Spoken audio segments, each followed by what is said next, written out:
Some fragrances that I wish would return. So yeah, today we're talking about discontinued fragrances. Yes, my favorite topic, discontinued fragrances. So these are some of my favorite fragrances that are throughout the years been discontinued, and I wish they would come back. Simple as that. Now before this video begin, leave down a comment section below one of your most favorite discontinued fragrances that you wish would come back if you had a chance to pick just one. So yeah, with that being said, let's jump right into the video. Yo, what's up guys, Tim here, welcome back to another video. Today we have discontinued fragrances. I have roughly, I guess, 5 fragrances here, 6 fragrances here. I don't know how to count anymore.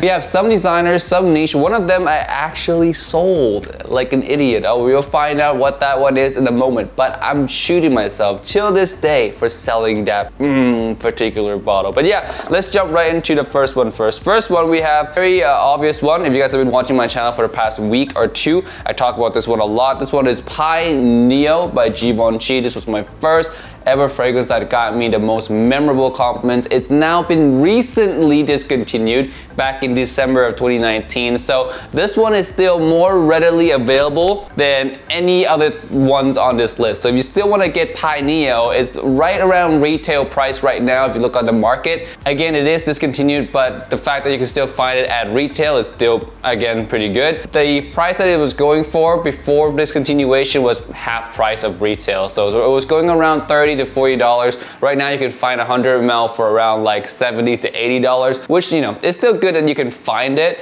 but in the future it's gonna be completely all gone. And I'm sad. I bought a backup bottle of this plus a limited edition bottle just to have it for myself for a while because I love this scent. It has a lot of memories for me. Man, it just smells fantastic. It's simple, it's slightly bit powdery, slightly bit woody. Man, the mandarin here as well, also very subtle. It's just a very nice subtle fragrance, a slightly bit clean, unique, but it works really well. And sometimes with a scent this simple, you wouldn't think it would get compliments, but it did for me. It really did. Around 2013 to 2014, this one, Armani Code, and Halloween Man were my 3 like trifecta. I wore those 3 a lot and they all work for me really well. This one really good for just classroom stuff or just signature wear in the summertime. I really enjoy this one. It worked for me well, got me a lot of compliments, got me a lot of memorable moments, but yeah, sad that it's gone now. Wish it would come back because I really wanted to grab more backup bottles of this, but at $80 a bottle, I really couldn't like splurge too much into it. I bought 2, but if it was at $40 still, I would buy a lot more backup bottles of this if I knew it was gonna get discontinued, which is,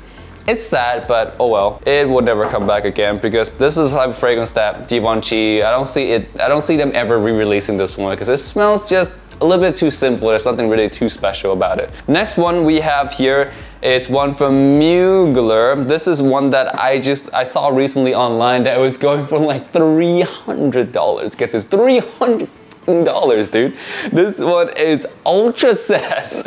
And I've seen Muglers being discontinued before, and none of them touch this price in ridiculousness. So I was researching a lot of the discontinued Muglers because I wanted to collect them all eventually, and I always find that they, even though they're discontinued, they're always hovering around $80, $90, $100 per 100 ml bottle, even though they're discontinued. Like something like Pure Leather, Pure Coffee, Pure Shot right now, they're running around $90 on eBay. So they're never too expensive. This one on the other hand though, $300, wow, for Ultraset. So anyone who didn't buy this one back in like 2016, 2017, oh my god, dude, you must be hating yourself for a second. I'm sorry, but holy cow, man, the price jumped so much. I remember when I bought this, it was 60 something dollars. It was still readily available at the time. I love this one, by the way. It has kind of this creamy, like orange creamsicle to it. It is really nice, and it's one that I enjoy bringing out from time to time in the summertime to wear, or even around the house to smell. Oh, very unique, and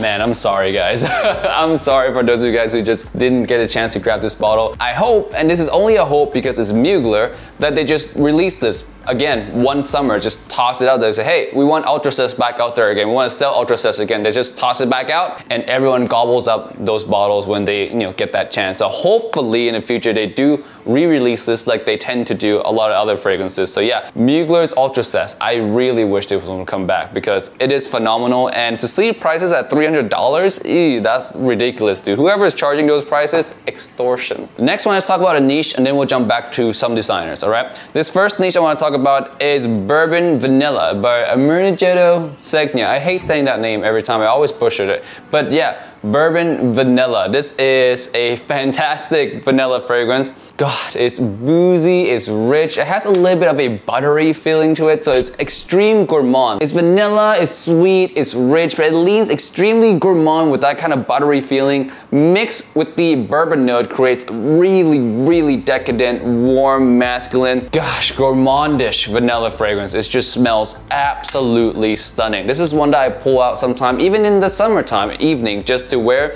It is fantastic. I bought this one at Caesar's Palace at the actual Segna boutique, and don't regret it. Don't regret it at all. Now, this is one that was not so widely known. Not a lot of people knew about it, and not a lot of people knew that it was gonna get discontinued. Like, it wasn't really a popular enough fragrance to be tracked, you know what I mean? It just randomly got discontinued one day. Like, I didn't even know about it, and suddenly it just went away. And I'm glad I have a bottle of it. I really, really am, because it smells, like I said, absolutely fantastic. I have no clue why they would discontinue this one of all the ones that they have, but yeah, this one is fantastic.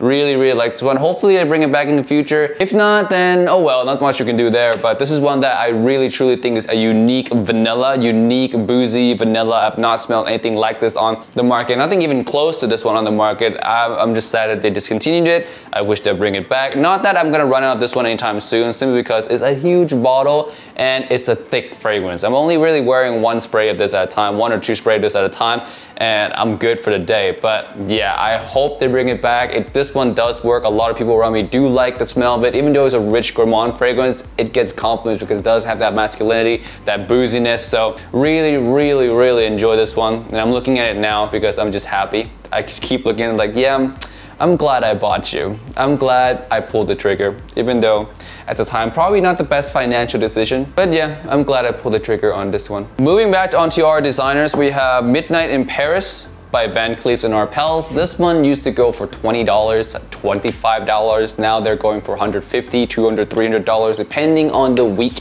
This one is, yeah, not made anymore. Van Cleef & Arpels Midnight in Paris. This to me is one of the most beautiful looking bottle ever. And for $20 at the time, it was a complete steal for it. And this is, I think, the Eau de Parfum version. Yeah, so not the Eau de Toilette, the Eau de Parfum version. I don't own the Eau de Toilette version. I wish I gotten some backup bottles before they were, you know, ridiculous in price, but I really like the scent. It's powdery, it's sugary, it has a little bit of leather in there. So it's very much a metrosexual / unisex fragrance. It smells sexy to me, but on a girl, I think it would smell just as sexy, if not sexier on a girl. But yeah, it smells fantastic, and the quality in here is amazing. And for its time, $20, it was one of the best bang for buck fragrance you can grab on the market, period. There was like no competition. If you're thinking of the best cheapie on the market, this one comes up every list. Every single list was talking about this fragrance because it's really nice. Quality is good, bottle is really nice, and the smell itself, the scent profile is unique as well. So yeah, nothing to hate about this fragrance whatsoever. I really do wish they bring it back someday because I don't understand why they discontinued this one, because it was selling. It was selling. A lot of people did like it, and to discontinue this one made no sense to me. So yeah, I wish they would bring that back someday. Next one, we have our last designer on this list, and we're gonna jump to our last niche. The last designer we have on this list is quite obviously the best aquatic designer fragrance, best summer designer fragrance ever released on the market. I actually pulled it out again today to wear for the first time in a while because I'm reluctant to wear this one. I only have half a bottle left and I don't have any backups. But this one is the original 2016 Invictus Aqua. This one was the one that inspired me to make this video because I was shopping online and I was looking for actually the 2018 Invictus Aqua. I held back on buying that one for so long simply because I love this one so much, and the 18 is good, but it was always a disappointment every time I smell it. I can't bring myself to not be disappointed in the 2018 version due to how good the 2016 version is. So I held back on purchasing that one for the longest time. I finally did delay it because I want to actually do a review on that one for you guys and tell you guys if it's still good for summertime or not. How good in that one in comparison to the summer fragrance meta that is today in 2020. So I went ahead and finally pulled the trigger on 2018, but it led me to think of the 2016 version. So I wore this one today. I was instantly reminded of how much I love this fragrance. And this one, even if you stack it up against the best summer fragrances of today, this one would still make every top 10 list. If this was still available, it would make every top 10 list because it's just that amazing. And it will make every top 10 list in the top 5 spots as well because it's really, really that good. You can't smell this one and tell me that, yeah, this one's, it's not gonna get me any compliments. It's so boring. No, that's not true. You smell this one, you're like, yeah, at the very least, it's gonna get a shit ton of compliments because it just smells so damn fantastic. And yeah, man, I'm kind of looking forward for my 2018 version. I'm kind of not at the same time because I know that I'm gonna be disappointed. But yeah, if you can't find this one anymore, one of the best summer releases that was ever released for men's, and I wish I bought a backup bottle of it. To be honest with you, I'm gutting myself for not doing it. But yeah, that's the story behind Invictus Aqua 2016. I love the fragrance a lot. I wish I bought another bottle, and I wish they just reformulate the 2018 back to the 2016 version. Why they reformulated it in the first place, I have no clue, but they suck for doing that. Last one, and this one is the one that I don't own anymore, and this is one I'm gonna stress to you guys 1000%.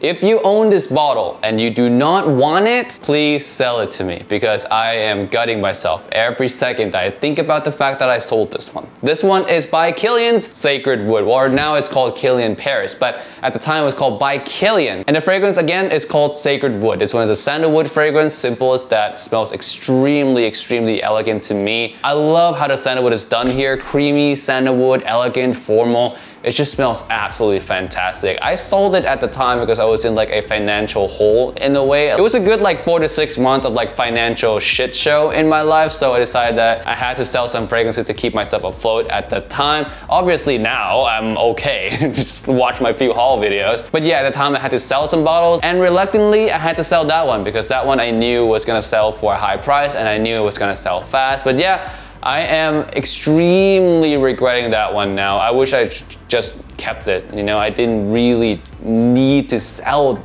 that one in particular. So yeah, I'm gutting myself right now, basically every second of the day. Every time that thought in my mind pops up that, oh yeah, you sold Sacred Wood. Did you remember that? I'm like, shut the f up. So yeah, that wraps up this list today, guys. Thank you so much for watching. Again, if you have Sacred Wood by Kilian, you don't want it, please sell it to me. I would love to buy it off you. And yeah, with that being said, don't forget to leave a comment down below of one fragrance that got discontinued that you wish would come back. And with that being said, I'll see you guys in the next one. Peace out and bye.